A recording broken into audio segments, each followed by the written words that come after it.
YouTube has an abundance of great resources for beginner guitarists. However, for intermediates, there kind of isn't really much out there. And as intermediates, we run into problems when we use beginner advice to solve intermediate problems. One of the problems we have as intermediate guitarists is struggling to make music with the scale shapes that we've been told to practice. This is because when we're trying to improvise and make music, we're still following advice for beginners. What solves a beginner problem is not going to solve your intermediate stage problem. So today we're going to look at 2 exercises we can use to start turning these scale shapes into something that sounds musical, so we can stop noodling and start sounding like we actually know what we're doing on the instrument. As a professional musician, a teacher, and also a graduate of music school, I would not have any success whatsoever on the instrument if I was still following the beginner advice of just play the scale. For the last exercise today, we're going to look at some triad shapes. We only have time to cover the basic ones inside of this video, but if you're an intermediate who wants to figure out how to use these shapes to improvise melodically all over the fretboard in the shortest amount of time possible, check the link in the pinned comment or description to find out more. Now, on with the video. To tackle our first problem with scales, I want you to imagine you're a tennis player for me. Let's see where I'm going with this. Imagine you spend ages watching all these videos on YouTube, learning about tennis and learning tennis techniques, and you spend ages practicing your forehand technique. Maybe you've got like a tennis racket and a ball, and you practice hitting the ball against the wall just back and forth. Eventually you start testing your skills and you decide to play a friendly game against another player for the first time. Now, when you start playing, you get a nasty surprise and you actually lose the game embarrassingly fast. The reason for this is because your opponent has observed that you only ever hit the ball with your forehand. You've only ever practiced hitting the ball with one technique. All he has to do is hit the ball towards your backhand and you're completely screwed. Well, as guitarists, we face a similar problem when improvising, as we only ever practice things one way. We practice our scale shapes going upwards in the fretboard in just one direction. So I want you to understand this if you're at the intermediate stage and you're struggling to make progress. Once you've learned all your scale positions, practicing them the exact same way over and over isn't going to help you make any progress. So what can we do to start looking at these scale shapes from a different perspective and learn how to kind of navigate them a bit better? So we're going to try and break things down into just small octave boxes. So if we take the A minor pentatonic scale, we've got this little octave box over here going from A to A. Now, anytime you start from a note in your scale shape, similar to tennis, you have a forehand position where we can go upwards to reach the next octave in our scale. But the thing is, we also have a backhand position as well. You can see I'm going in the opposite direction here, but I'm still reaching that same note. It's the same kind of order of pitch. It's not like I'm playing completely up a different octave. The same notes, but I can go and traverse in a completely different direction. We need to become extremely confident in using the backhand and forehand positions for any point on the fretboard. So how do we practice doing this everywhere across the neck? All we have to do, just find where this note is, A. So we're playing it on the E string at the moment, and move it to the A string. Now we're over here, we can do the same thing, where we can play with our forehand and go upwards, but we can also go backwards. And again, do the same thing for the D string. We have the note A over here. We can go backwards, like, or we can go forwards. So you want to practice traversing through these scale positions using the forehand and backhand technique. I'm assuming that we already know how to play all the 5 pentatonic positions. We're already good at practicing them across the neck, but we want to be able to visualize new ways to kind of go across these shapes. So again, practice your forehand and backhand positions from these notes inside the pentatonic scales, and you're going to find new ways to traverse through the pentatonic scale when you're improvising. So the next problem that you're going to run into once you get good at improvising in different directions across the scale, once you get quite good at navigating around these scale shapes, you're going to run into this problem. It's inevitable. It happened to me, and I'm sure it happened to many other legendary guitarists. We move around these scale shapes and we're just noodling. We're improvising with no sense of direction. So what else are we supposed to do with these scale shapes in order to sound melodic? Again, these people that are brilliant at improvising through the instrument, they're not using secret scales. They're not using some secret hidden technique from you. They might still be using the pentatonic scale, but they just understand more about the pentatonic than currently you do at the moment. And again, this is the problem we have as intermediates when learning from YouTube. The only advice that is given to guitarists is to just learn the scale shape. But again, we already know the scale shape. There's something more that we kind of need to understand about it. It's kind of like telling an archer, like someone with a bow and arrow, that all you need to do to practice is to just practice drawing the arrow, without ever telling the archer that you actually need to aim and fire at something. Again, what we need to do with our pentatonic shapes is find the notes we need to aim for. So, to unlock the ability to improvise melodically across the neck, we only need to understand two things.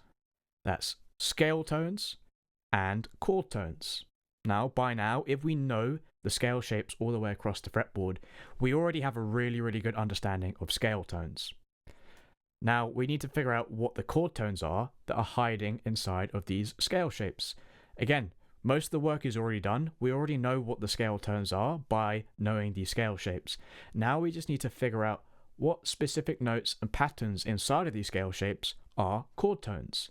So we've already actually solved most of this problem. So please don't feel bad for yourself for struggling about this. You're actually really close to figuring out how to play melodically with these scale shapes if you already know how to play them. So, how do we practice hitting those chord tones inside of these scale shapes? Again, let's look at A minor. So we know that our chord tones are the root, third, and fifth. So let's find where a root is in this scale shape. So we have this one here on the low E, but I'm going to choose this one here on the D string, right? So we have our root over here. We're going to practice by playing a phrase using the scale tones below and the scale tones above, and then going back to the root.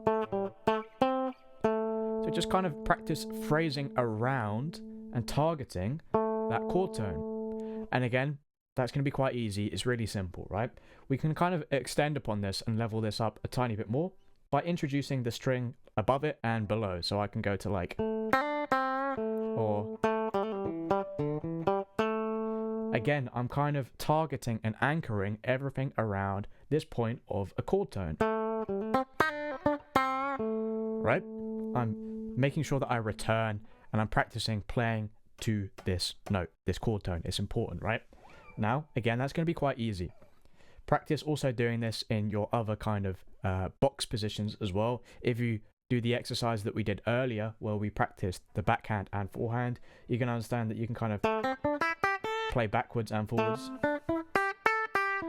around that note, and there's different kind of positions across the fretboard to do the exact same thing, right? So again, figure out how to do the same thing in different spots across the neck. Now, once we're good at using the root note and just kind of playing some phrases around that, what's the next chord tone? It's going to be a third. Now, if we know how to play triads, it's going to be really easy to find where that third is. So we have this minor third over here of A on the G string. We're just going to do the exact same thing. We're just going to play the chord tone, then go to the scale tone above, the scale tone below, and see how we can kind of phrase with that. Again, once you're good at that, again, it's going to be really simple to do that. Try adding in some other scale tones from the strings above and below.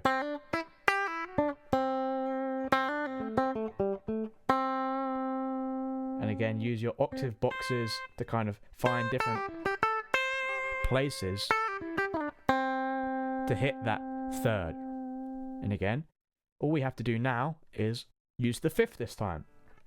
Our fifth is over here. Again, if we know what's inside of a triad shape, it's going to be easier to find these roots, thirds, and fifths. So we have a fifth over here. Again, the exact same process. Just play around it with the scale tones above and below. Use the other strings around.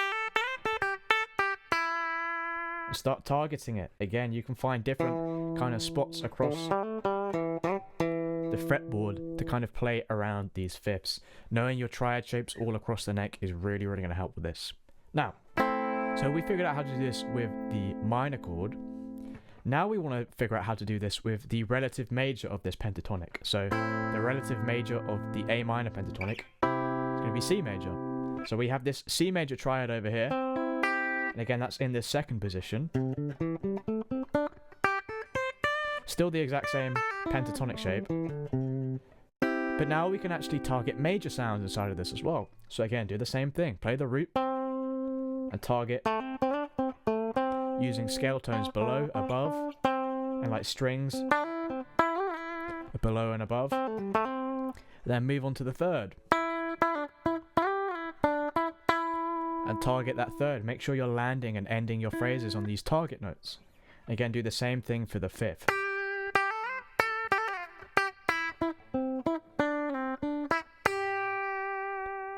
Now, you want to start combining everything together, and eventually you can get to the point where you can start improvising through the chord changes. Again, all it is combining chord tones and seeing where they line up with these scale tones. All we have to do now is just understand that when the new chord comes along in our progression, all we have to do is change the target notes. We're still playing the exact same scale tones, but we're just changing where we aim for, the points that we land and end our phrases on. And again, once you get good enough at targeting these notes, you can maybe improvise something that sounds like this.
The thing is, it's going to be impossible to learn how to improvise properly without any feedback or guidance. If you're an intermediate who wants to break through to the next stage of guitar playing whilst saving as much time as possible, I teach you how to do everything you heard me play right there in my Triad Masterclass.